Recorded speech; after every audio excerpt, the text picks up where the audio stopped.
Ça, c'est une innovation. Beaucoup me diront que nous sommes un État laïque. Mais l'État laïque n'est pas la synonymie de l'État polygamique. L'État laïque est connoté en droit public. Notre État, il est certes laïque, mais la Constitution a fait le choix de la monogamie en son article 40. Et le Code de la famille actuel, en son article 349, définit le mariage comme un lien entre deux personnes qui se sont engagées. Ça, c'est le Code de la famille qui définit deux personnes qui se sont engagées, ni l'une ni l'autre, dans un lien d'un précédent mariage enregistré. Donc je disais donc l'article 349 donne aussi la possibilité dans le cadre de la monogamie à considérer que toute personne a le droit de se marier avec une personne de son choix. On ne dit pas deux personnes. Une personne de son choix, de sexe opposé, au fin de fonder une famille et de perpétuer leur espèce. Cette proposition de loi en termes d'innovation aussi apporte un élément important dans le régime de fiançailles. C'est-à-dire que cette proposition de loi supprime le caractère simpliste des fiançailles et les convertit, les fiançailles de manière globale, en une relation statutaire et en une promesse solennelle. Désormais, les fiançailles sont une étape décisive qui marque l'enclenchement du processus du mariage. Ainsi, les fiançailles peuvent être frappées de dissolution si les fiancés n'arrivent pas à se marier sur une période d'une année. Il y a eu un débat sur la période qui était proposée de 6 mois et nous avons estimé que certains avaient raison de proposer qu'on puisse rallonger les termes à une année. Nous avons rallongé à une année, une seule fois renouvelable. Mais la grande question qui se pose avec acuité, que l'on propose ici en termes d'innovation, c'est la fixation maximale du montant de la dot. Il y a eu trop de débats autour de cette problématique par des personnes de bonne ou de mauvaise foi qui déjà n'avaient pas eu le temps de lire les textes, ne serait-ce en diagonale pour les critiquer. Et c'est très dangereux en science lorsqu'on s'engage dans un débat sans lire les textes. Et ils sont tombés dans le piège de la facilité. Voici ce que ma proposition dit. La dot est la possibilité, en fait, la dot, elle définit cette loi, ce que c'est la dot. La dot désigne dans le langage coutumier l'ensemble des biens et valeurs traditionnelles que l'époux offre à la famille de l'épouse comme symbole en guise de la célébration du mariage. Donc, cette définition vient encore renforcer les éléments constitutifs de la dot tel que prévu dans le Code de la famille en vigueur. Le Code de la famille en vigueur reprend des éléments constitutifs de la dot. Le Code de la famille utilise la conjonction et ou ou. Le Code parle des biens ou et du montant. La dot que nous proposons ici en termes de fixation, ce ne sont pas les biens qui relèvent de la coutume. Les biens qui relèvent de la coutume restent intangibles. Mais par contre, le montant de la dot, parce qu'il y a eu trop d'abus, trop de dépassements, ce qui a fait que nous, comme législateurs, nous avons estimé qu'il fallait limiter ça à 500 $. C'est une fourchette dans le milieu urbain et à 200 $ dans le milieu rural. Qu'est-ce que justifie ce choix? D'abord parce que l'histoire de notre Code de la famille renseigne que le Code civil ancien qui a précédé le Code de la famille de 1987, lui, ce code-là ne prévoyait pas la dot comme condition de fond pour la célébration du mariage. Parce que l'homme blanc méconnaissait nos coutumes et nos valeurs traditionnelles. Ainsi donc, l'homme blanc a estimé, pour couper court et enterrer nos coutumes, il fallait organiser le mariage tel qu'il est organisé en droit occidental. Finalement, il y a eu des remous, ce qui a fait qu'en 1987, le législateur s'est ressaisi en reconnaissant cette compétence au président de la République. Ma foi, que dis-je, au président du mouvement populaire de la Révolution. Comme aujourd'hui, on peut dire au président de l'IDPS. qui fixe la dot sur ordonnance après proposition des assemblées régionales. Rendez-vous compte. Nous sommes de la série 8. Depuis 1987 à nos jours, aucune ordonnance n'a été prise pour fixer. Je ne dis pas la dot dans sa globalité, seulement le montant de la dot.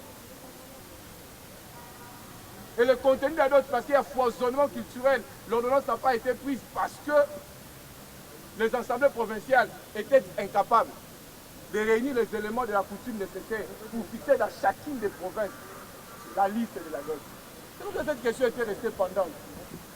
Et parce que la question est restée pendante, elle a ouvert brèche finalement à des dépassements et à des abus. Aujourd'hui, que ne voit-on pas dans la pratique? Où les familles débordent avec des listes mercantilistes, où on demande aux jeunes gens des groupes électrogènes. On demande même, je connais une famille à Lemba qui demandait une IAS. On demande des écrans plasma, des biens qui ne sont pas prévus par la coutume. Mais la pratique évoluée de Kinshasa et des sociétés urbaines a édulcoré le fond de nos coutumes. Ce qui a fait qu'en 2016, pour votre information, le législateur est revenu sur cette question parce que le président de la République ou le président du mouvement populaire de la Révolution n'avait pas fixé en fonction des provinces. Et ce qui a fait que le législateur de 2016 a dit, avec une angélique simplicité, que cette compétence devait exclusivement revenir aux us et coutumes des fiancés ou de futurs époux, si vous voulez. Déjà, il y a un désordre. Il y a une insécurité juridique parce que deux coutumes peuvent se rencontrer et se télescoper. La coutume Yansi, par exemple, ne peut pas cohabiter avec la coutume Swahilifone. La coutume Luba ne peut pas cohabiter facilement avec la coutume Nekongo. Parce que le législateur a voulu que cette question relève non pas seulement d'une coutume, mais des coutumes des futurs époux. Ça n'a pas résolu le problème. Et qu'a-t-on pas vu dans nos sociétés? Des dépassements. La dot est devenue comme un fonds de commerce. La dot est devenue comme un objet d'enrichissement, parfois sans cause. Un motif d'appauvrissement des patrimoines d'autrui et corrélativement d'enrichissement des patrimoines des autres. Il y a des jeunes qui se marient et qui finalement qui ne savent à quel sens se vouer. Parce qu'ayant tout vidé pendant la dot devient un obstacle, un empêchement à l'émergence, un empêchement à l'épanouissement des jeunes. Ainsi, nous avons estimé, sans toucher nos coutumes, tenez, que le montant de la dot est fixé à 500. C'est une fourchette dans le milieu urbain et à 200 dans le milieu rural. Il n'y a pas de discrimination. Par contre, cette fixation tient compte de la capacité financière, de la situation de fortune des habitants de la ville et ceux du village ou des milieux ruraux. Ce n'est pas une invention de Daniel Mao.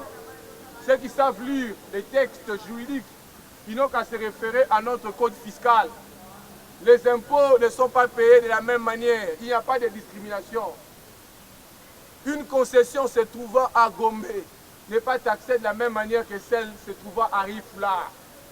On tient compte de la qualité, on tient compte du rang, et finalement on fixe l'impôt et ça répond à un objectif d'équité et de justice sociale. On ne peut pas demander à un monsieur qui se trouve dans un milieu reculé, qui n'est pas rémunéré comme un monsieur qui se trouve dans un milieu urbain, de payer la dot de la même manière. Et étant entendu que la dot n'est qu'un symbole. Chez moi, dans mon village, le mariage peut se résumer en une chèvre. Et si vous allez là-bas, la chèvre peut vous coûter 10 $. Donc 10 $ se retrouvent dans la fourchette de 200. On ne dit pas qu'on doit donner forcément 200, ou on doit donner forcément 500. Mais on reste dans l'esprit et dans la logique de la fourchette. Et que donc, il n'y a pas des amalgames à faire. Ce qui fait que nous avons proposé des adjonctions et des insertions. Nous avons proposé l'ajout de l'article 363 bis. Désormais, il est interdit toute perception des biens qui ne sont pas prévus par la coutume de l'Église. Nous ne touchons pas à la coutume, mais désormais c'est proscrit. Et demandez ce qui n'est pas prévu dans votre coutume. Et la liste des dots convenus désormais entre deux familles est soumise avant toute exécution à l'estampille de l'officier de l'état civil. Il est suffisamment outillé et accompagné peut-être de personnalités qui maîtrisent la coutume. Ils peuvent vérifier l'authenticité des éléments ou des biens qui sont demandés sous la liste de la dot.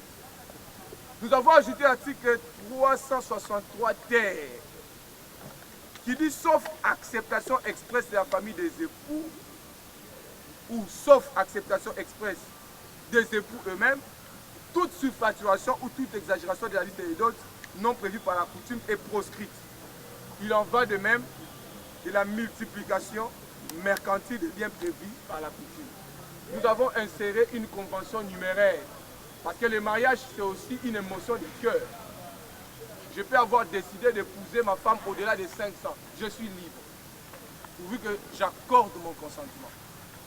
Nous ne vous guidons pas dans une marche déterminée. On vous donne la liberté, la marge d'appréciation d'aller au-delà du terme légal, si vous en voulez bien, pourvu que vous ne soyez pas contraints. Parce que le mariage, c'est aussi une question de cœur, une question d'émotion et une question sentimentale. Nous avons proposé l'insertion de l'article 363 quater. Désormais, il y a des questions qui ont été posées sur l'organisation des fêtes. Que fait-on lorsqu'on a 500? Comment on organise la fête? Avec quoi? Il y a une réponse déjà. Les cérémonies festives qui accompagnent la célébration du mariage en famille, tant devant le ministre des cultes, ça à l'église, ou devant l'officier d'état civil, ces cérémonies-là incombent à la charge des époux. C'est à eux de décider. S'ils estiment qu'ils doivent organiser une fête de réception, ils n'ont qu'à l'organiser. Ils sont libres. S'ils estiment qu'ils vont se conformer aux exigences liées à la Covid-19, ils n'ont qu'à le faire. À inviter 3, 4 personnes et on arrête la célébration. Je crois que je pourrais m'arrêter là, mais je voulais vous ajouter encore un élément additionnel, parce que nous avons aussi fixé le montant du paiement des célébrations. Parce que ce montant n'est pas uniforme. Vous allez à Gombe, on vous demande 1000 $. Vous allez à Matete, on vous demande 200 $. Vous allez à Lembe, on vous demande 300 $. Et on vous demande même de louer les chaises. Et ce n'est pas sérieux. Ce sont des éléments qui empêchent la célébration des mariages. C'est comme ça que nous avons limité aussi le montant. Nous avons dit 25 000 francs congolais dans les milieux ruraux et 50 000 francs congolais dans les milieux urbains. Mais tenez, il y a un débat de droit. Un débat de droit sur la fixation. Est-ce que 500 $ est autorisé en droit positif congolais? Est-ce qu'on fixe les dommages à intérêt, les amendes, le montant, de quelque nature que ce soit en devise étrangère? Je suis tenté de dire non. Cette proposition de loi répond à cette préoccupation parce qu'elle ne fixe pas en dollars. C'est par commodité de langage que nous avons dit 500 $. Mais en réalité, lorsque vous lirez les textes, vous verrez que c'est 1 million de francs congolais. Vous verrez que c'est 400 millions de francs congolais pour les milliers ruraux. Et l'évaluation tient compte, 400 000, excusez-moi, 400 000. Et l'évaluation tient compte de la situation actuelle. C'est-à-dire, même si on est en 2020, on va commencer à se référer de ces montants en fonction de l'évaluation qui aura été faite et maintenant. Et ici, là. Voilà, somme toute, l'économie générale de ma proposition de loi qui a vocation par ses nombreuses innovations structurelles à construire le bien-être collectif, à promouvoir le mariage qui est une institution divine et non un fonds de commerce et à assurer l'épanouissement de la société. Ainsi, je vous remercie et je me soumets à vous pour un jeu de questions-réponses. Honorable, va devoir revenir à vous pour ces jeux de questions et réponses. Vous l'avez bien dit au départ que nous allons procéder par une série de questions. D'abord en français, nous prendrons une série, la première série elle sera de 3. Vous voulez intervenir, vous poserez votre question. Commencez par vous présenter.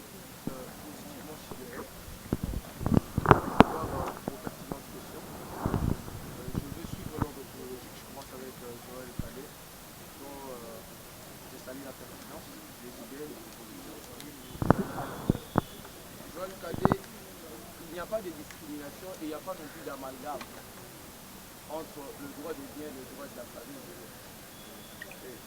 S'il y a amalgame, et donc c'est le législateur de 1987 qui a insidieusement inséré l'amalgame dans le code de la famille, parce que déjà depuis 1987 et même la modification de 2007, la dot a été toujours compartimentée en deux segments. Le premier segment, c'est le segment qui touche au bien. Le deuxième segment, c'est le segment qui touche au montant. Et le législateur n'a pas eu honte depuis tout ce temps à dire que la dot, ce sont les biens exigés par la coutume. Où est, quand on dit où est, ça peut être exclusif, inclusif, où est le montant. Mais il n'y a pas eu tollé. On n'a pas non plus dit qu'on transformait la femme en un bien vénalement évaluable. Pas du tout. Ici, il ne faut pas regarder le montant qui est fixé. Mais il faut regarder le noble objectif qui est poursuivi. L'objectif de standardisation, d'unification, de stabilisation et de sécurisation. Mais je vais aller même plus loin. D'épanouissement, parce que je peux vous avouer, moi, ça c'est un témoignage personnel, j'ai connu mon épanouissement le jour où je me suis marié officiellement. Je commençais ma vie timidement. Je ne me suis pas marié comme les enfants des riches. Je me suis marié avec les moyens de bord que j'avais. Et la femme que j'ai eu a cru en moi alors que je n'étais que candidat assistant à l'université. J'ai dit candidat. J'étais le mec le plus minimisé de la faculté de droit par rapport à mon statut. Tu peux être beau, intelligent.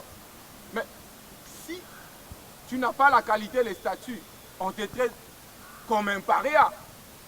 Tu as l'examen du professeur, tu ne sais pas accéder dans le locaux. Mais elle a cru en moi. Et nous avons convolé en juste noces. Et depuis là, le Saint-Esprit a commencé à faire son travail. De manière spectaculaire. On a cessé d'être candidat, nous sommes devenus assistants. Et vite chef de travaux, et puis professeur et député national. Elle a changé de standing, elle a changé de vie, et même nos enfants en justice. Beaucoup de jeunes sont bénis, mais la bénédiction ne sait pas s'éclore, parce qu'ils ne peuvent pas se marier. Parce que le contexte politique, économique ne permet pas à ce que ces jeunes-là puissent se marier et puissent convoler en juste noce. Ici, ce n'est pas le montant qui est visé, mais c'est une facilité légale. C'est un choix que les législateurs opèrent. C'est un débat citoyen. Il appartient à vous qui êtes citoyens, soit de consolider, d'enrichir ce débat, ou de le détricoter carrément. Si vous estimez que ce débat rencontre vos assentiments et que vous voulez vous épanouir, parce qu'il s'agit d'une génération qu'on veut sauver, la mienne. Si vous estimez qu'il est facile, qu'il est donc logique, alors appuyons l'initiative. Pour répondre à ta dernière préoccupation, parce que Joël Cadet, nous ne limitons pas les gens et nous les enserrons pas totalement dans ces dispositifs que nous proposons. Il y a des petites ouvertures dans notre légifération. Je parlais ici de la convention numéraire, parce que le mariage, écoutez, je l'ai dit, quelque chose d'émotif, c'est un sentiment de cœur. Le mariage, c'est aussi une question de prestige. Quelqu'un d'autre viendrait à dire, ben, écoutez, moi, je ne paye pas 500 pour mon époux, je paye 10 000 $, 20 000 $. Il est libre. Mais ce que nous sanctionnons ici, c'est l'imposition unilatérale d'un montant. Alors que les jeunes sont prêts et ils s'aiment réellement, ils veulent se marier. Parce qu'il y a un diamantaire qui vient de Monéditre, qui est déjà polygame, qui vous propose 10 000 $, vous voulez vendre la fille. Non, pas du tout. Et je sais que même dans les Kasaï, on ne vend pas. La dot est symbolique. Je crois avoir répondu à la question de Joël Cadet. Regardez plus la race sur l'église. Osé Manzanza. Osé Manzanza dit que je suis en train de favoriser des mariages de manière décloisonnée. Ça veut dire quoi? Si je l'ai bien compris, il veut dire que je suis en train de créer des castes, artificiellement des castes. Des castes qui empêchent aux uns qui habitent dans le milieu rural d'épouser les autres qui habitent dans le milieu urbain. Non, pas du tout. Osé Manzanza, c'est une facilité légale. Désormais, appelez ça facilité légale. Ça s'appelle facilité légale. Les législateurs doivent vous offrir des lois sociales.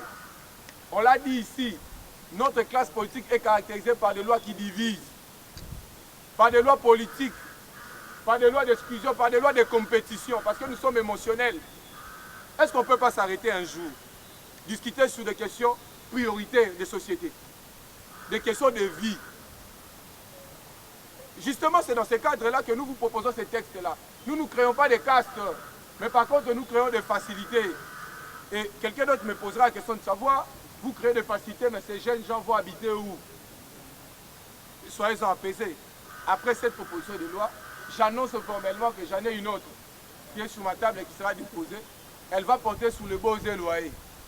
On va régler la situation surtout des jeunes mariés, pour vous permettre de vous épanouir. Mais comment l'État peut apparaître dans vos vies si ce n'est pas par des lois sociales, si ce n'est pas par des interventions ponctuelles? Il y a un auteur qui disait que l'État, c'est le pain et le gaz. L'État, c'est l'ensemble des services sociaux de base. L'État, ce sont les avantages de vie. En Grande-Bretagne, on disait que l'État, c'était le pain et le gaz, parce qu'il faisait froid là-bas quand vous avez du gaz gratuitement, et que le matin, vous toquez à quelqu'un qui vous toque, qui vous donne du pain gratuitement. C'est lui l'État. Et que donc l'État doit apparaître à travers les lois sociales dans nos vies. L'État, ce n'est pas les élections seulement. L'État, ce n'est pas que le Parlement. L'État, ce n'est pas que le gouvernement. L'État, ce sont des lois sociales. C'est le code de la famille. Voilà une innovation qui va désormais nous pousser, nous jeunes, à de nouvelles réflexions et à faire la politique autrement. Il m'a posé une question aux allures d'une blague. Il semblerait qu'il y aurait quelqu'un qui aurait dit que cette proposition de loi serait sienne. C'est ma foi. Ça, c'est de la théâtralisation de la scène politique. Je comprends bien, il y a des gens qui sont en perte de vitesse, qui veulent s'arc-bouter sur d'autres pour se faire de la réputation. Mais il n'y a pas que lui, ces messieurs que vous avez cités. Mais il y a également certains enseignants civilistes qui demandent des débats comme ça sans avoir lu le texte. Des choses comme ça se passent au Congo. J'ai échangé une fois avec un professeur français, il me dit, mais qu'est-ce qui se passe chez vous? Les gens critiquent des textes sans les avoir lus. Personne d'entre vous ne peut affirmer ici qu'il a déjà lu le texte. C'est aujourd'hui qu'il entre dans les réseaux sociaux. Si le débat va commencer, c'est maintenant. Je suis disposé à débattre avec quiconque, sous n'importe quelle arène, parce que le texte, il est là. Et vous allez m'opposer à mon texte. Ce n'est pas sur les prétentions des réseaux sociaux. Il y en a même qui vont jusqu'à dire, ben, écoutez, il fallait organiser une matinée d'échange avec des sociologues. Écoute, la loi Lutundu, nous l'avons soutenue, non? C'était une loi électorale, mais les civilistes ont débattu, et même les sociologues ont débattu. Mais je n'ai pas vu Lutundu aller chercher des experts en droit électoral au fin de leur demander des lignes directrices de la proposition de loi. Ça là, il y a de la haine, de la jalousie, mais aussi il y a de la suffisance. Le législateur reste législateur, il est indépendant dans sa mission. Autant le juge, il est indépendant. Vous n'avez pas demandé à un professeur de droit du travail de donner chaque fois des avis à un juge du travail avant de rendre des arrêts. Mais ça, c'est quelle république? Où les gens veulent s'immiscer dans tout. Le débat maintenant, il reste républicain. La proposition est déposée. On va organiser des colloques, des échanges. Je suis scientifiquement humble. S'il y a des observations pertinentes, nous allons les intégrer pour enrichir les textes. Parce que ce texte ne va pas régenter ma famille à moi, nos familles, nos vies à nous. C'est un texte national. Ce texte nous appartient. Et ce texte sera discuté en plénière et en commission. Et je dois dire aussi attention de ces enseignants qui veulent débattre qu'ils n'ont qu'à lire la Constitution qui répartit des compétences entre le pouvoir exécutif, législatif et judiciaire. Et la Constitution qui renvoie des compétences à l'Assemblée nationale. Et l'Assemblée nationale, elle aussi, ou le Sénat, les deux institutions, ont des règlements intérieurs qui organisent la procédure d'examen des textes. Ce n'est pas pour rien qu'on a institué même des commissions techniques. Et ces commissions s'ouvrent parfois aux experts. Arrêtons de gesticuler. Tous ces enseignants-là, des droits civils, ainsi de suite, certains sont de vieux prophètes. Voilà, génération de vieux prophètes. S'ils veulent débattre, chers vieux prophètes, attendez que la loi soit déclarée recevable. On va ouvrir le débat. Nous allons discuter. S'il y a des observations pertinentes, on va intégrer. Et dans l'entretemps, si vous voulez bien, je fais remarquer une chose, que tous ces professeurs ou tous ces spécialistes en sociologie, depuis 1987, ont fait toujours des notes, des articles en rapport avec les faiblesses de notre code de la famille. Et personne d'entre eux n'a proposé. Ça fait aujourd'hui plus de 30 ans. 34 ans. Personne n'a proposé. Va-t-on attendre jusqu'à la 50e année? Je vais répondre à Joël Tchoubi enfin. Il n'y a pas d'hypocrisie. Joël Tchoubi, c'est du sérieux. Ces textes, autant que le code électoral, ces textes touchent à tous les segments de vos vies. Vous nous avez critiqué ici. Il y en a même qui ont dit que les députés sont là pour les intérêts égoïstes. Quand ils vont là-bas, ils sabrent les mandats. Nous les envoyons pour écrire, proposer des lois sociales, des lois qui font émerger la cité. Mais là, c'en est une. On vous propose une loi, vous dites que c'est du populisme. Pourquoi vous dites que c'est du populisme? Parce que ça vous intéresse en réalité. Les gens sont hypocrites. Et ils n'osent pas dire clairement, en toute honnêteté, que voilà les lois que nous attendions depuis 1987. Des lois qui arrêtent les débats politiciens, les débats des choix du futur candidat président de la République, les débats qui portent sur l'organisation structurelle de nos institutions. Dans 10 ans, 3 ans, non, ça c'est un débat qui touche nos vies. Donc je pense que nous devons tous regarder vers la même direction, soutenir cette proposition de loi. Vous remarquez que j'étais humble depuis que j'ai annoncé cette proposition, je n'ai fait aucune déclaration. C'est maintenant que j'ouvre les hostilités. Ça veut dire que ce n'est pas mon texte, j'ai bien conscience, c'est votre texte, et il faut plus d'humilité lorsqu'on porte un tel texte. Je vous remercie. Loi où est touchée ma cambo succession. Loi où est touchée ma cambo bokabi, libéralité. Loi est touchée ma cambo régime matrimonial. Et touchée ma cambo fiançailles, peut toucher ma cambo libala. Mais les cambo comme sanga batu bakangamika na libala na dot. Et puis batu bapesi yango combo même proposition de loi sur la dot. Alors que ngambo on a bengi yango proposition de loi portant modification du code de la famille. Na comprend que bandeko ebele bayaya ebele bayi babala. Mais situation économique ils ont compliqué banoko bayaya bandeko babala. Yango wana proposition de loi oyo na proposaki eza kolongola coutume te. Biloko basenga na coutume etikali. Mais mbongo oyo ekomi lokola batekaka bandeko na biso ya basi. Parce qu'il a licencié, parce qu'il a kitoko, hein, parce qu'il a bébé. Et papa tali abi open za bébé. Et seigneur tote kai toma ba fai musu kwa grego defa nyongo. Ba oza tiba zombongo ado tiba futa. Et comme il faut un commerce. Ba musu ba sa ba boutique. Abo tiba na basi azo sa ba ba boutique. Ateka bango. Or d'autres si la raté et pas ba luba ba d'autres za la nzungu. Donc et si la raté ata mwana no babalié. Lobi oza toujours na besoin mobali wana sunga. Biso eyo na ba belle famille na biso to sunga naka. Vie esilité. Oyo ko sunga lobi eleki ya dot. Yango wana to limiter montant. To bi liste te ya montant. Eza fourchette de 0 à 500. $500 wana eza fixé na franc congolais. Pour mo be kwa Congo il faut fixer en franc congolais 1 million. Je ne sais pas si vous pouvez comprendre. Et puis $200 dans ma millier riro fixé en franc congolais. Donc ils ont permettre bandeko na montant wana babala. To na montant ya C parce qu'il y a ba coutume soko epa na biso ko pesa ntaba ba pesi au moisi. So pour que na mboka ntaba wana za valeur ntaba ki sasa te. Même ça coûter $10. D'autres eza symbole. Mariage eza esengo. Mariage eza trocté. Mariage eza rencontre ba famille, rencontre ba esprit et na libala nzambe apambola ka batu. Na yebi ke bandeko belé ba nyongi makasi. Ba nyongi makasi, ba ina besoin ba s'épanouir. Aza mo secteur ba botolier na suka po aza mbonga dotité ba pesi papa moi polygame. Papa wana pe akopesa mwana na bolingote abanda kotala ye atie na mulongo abasi batandami. O mutu moko alinga linga ye choyer ye bopekisi ye kaka po aza na 5000 te po aza na $10,000 te. De part et d'autre. Bandeko abasi pe akombenge belé bandeko biso nenga mabete mingi batuli. Batuli pourquoi? Yaza besoin bala bango ba oteka ye.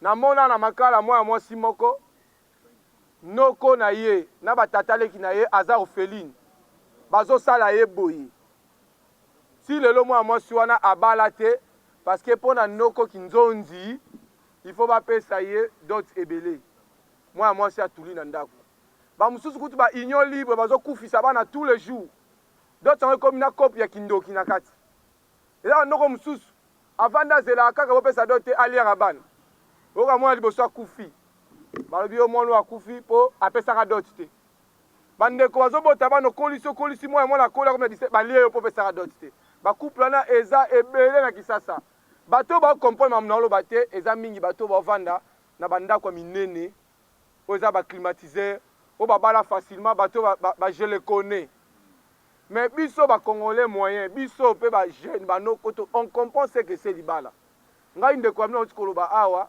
lipamboli na ngai ebandaki mokolo nabalaki j'ai toujours dit moi si nanga c'est la femme ya bénédiction nakemi le mariage est une institution divine ntango nabali masolo esali nini efungwami merci question mosu alinga ola rapidement toclôture atuni motuna est ce que eza mamba misala toa baproblème ebele ya biso ya congolais fo tondima yango mpiaka ezali mpe hermon boye tondimaka toa baproblème ya mabala toza mpe na problème ya kolata toa baproblème ebele mais législateur akoko résoudre ya problème ya nyonso nzela moko te l'état akoko résoudre ya problème ya nzela moko te président de la république akoko résoudre ya problème wana kaka malembe baloi ya bonde kopermettre président de la république à répondre malembe ayo na préoccupation ya population soki lelo bajeune ebele baza marié je pense que libala epesaka motu sans sa responsabilité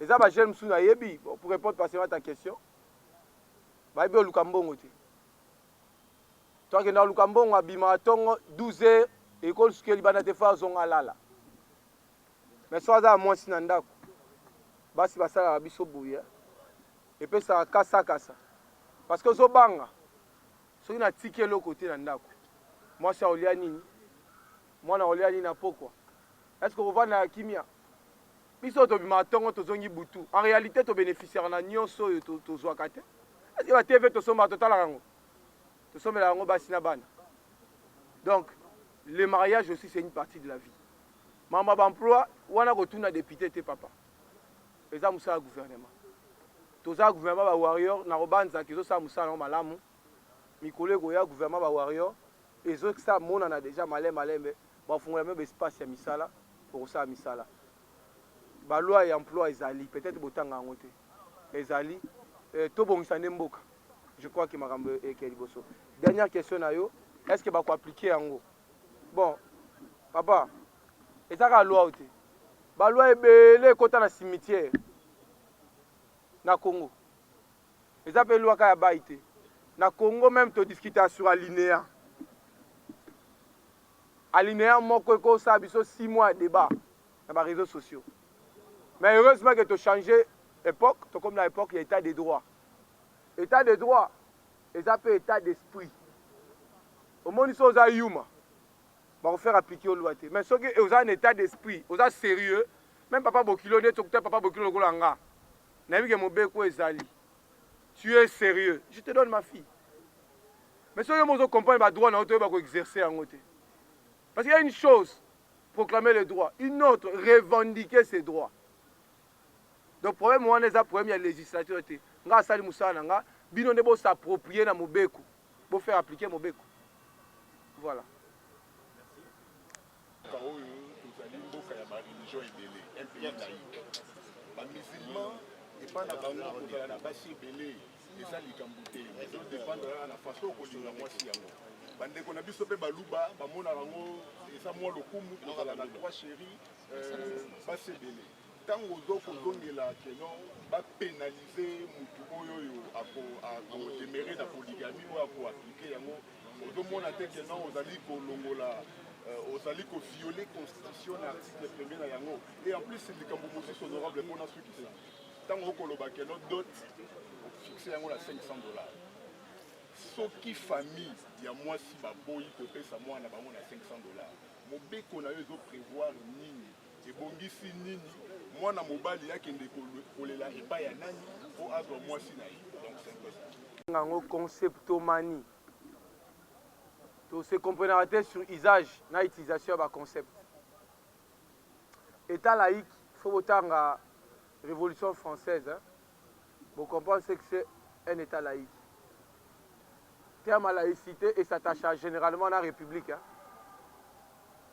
Laïcité et dans la République. Laïcité, c'est une valeur, une idéo, un principe. Laïcité est une polygamie, ou polygynie, polyandrité. Ce que c'est bongo, mais article 40, Alingaki a institué monogamité. Parce que la disposition constitutionnelle est qu'on s'exclut les unes des autres. Le système est cohérent. C'est une intelligence collective autour d'un schéma de vie commun, ce schéma de vie. Parce que la Constitution n'est pas qu'un texte. La Constitution, c'est une absorption de valeurs. Et ces valeurs-là ne peuvent pas s'exclure les unes des autres.